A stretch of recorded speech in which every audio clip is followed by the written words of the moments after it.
11th chemistry, and the topic is hydrogen.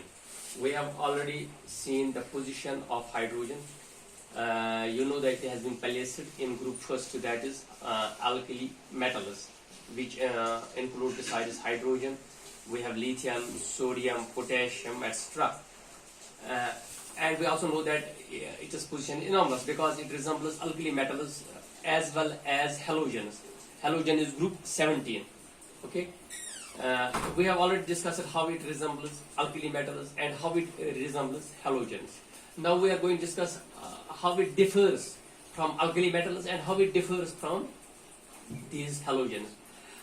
First is difference of characteristics from alkali metals. How it differs from alkali metals. First, ionization enthalpy. You can see that ionization enthalpy of hydrogen is 1312 kilojoules per mole, while this is a very high value compared to other and these alkali metals. We have lithium, it is 520 kilojoules per mole. We have sodium, which is 495, okay, 495 kilojoules per mole. We have lithium, it is 5, we have already said this. We have potassium, it is 418 kilojoules. You can see that the ionization enthalpy value of hydrogen is very high compared to these other alkali metals. So in this respect, it differs from alkali metals. Second is non-metallic character of hydrogen. We know that hydrogen is a non-metal, while as all these alkali metals or group 1 elements are typical metals. We have sodium is a metal, lithium is a metal, potassium is a metal. So in that case, it differs from these for being a non-metal. Then atomicity. We know the hydrogen exists as a diatomic molecule, while as all these alkali metals exist as monoatomic. They are in atomic state. For example, we have potassium, it exists as potassium atoms. We have sodium, it exists as sodium atoms, while as hydrogen is a diatomic molecule. So in this respect also it differs from alkali metals. So this is a third difference. Fourth is nature of compounds. We know that almost all compounds of hydrogen are covalent. They are covalent.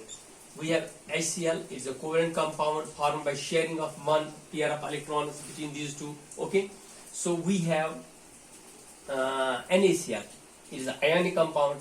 Majority of almost all compounds of alkali metals are ionic, while as the compounds of hydrogen are covalent. So in this respect it also differs from these alkali metals. Third is nature of oxides. Alkali metal oxides are basic. For example, we have sodium oxide, we have potassium oxide, lithium oxide. They are basic in nature, while as the oxide of hydrogen, that is H2O, water, it is neutral. So in this case also it differs from alkali metals. Now we come to the differences between halogens and hydrogen. First is less tendency to form hydrogen. We know that hydrogen gains electron to form H negative. Here hydrogen gains electron to form H negative in some reactions. To form these we call these hydrides. Similarly, these halogens form halides. For example, Cl gains electron to form Cl negative.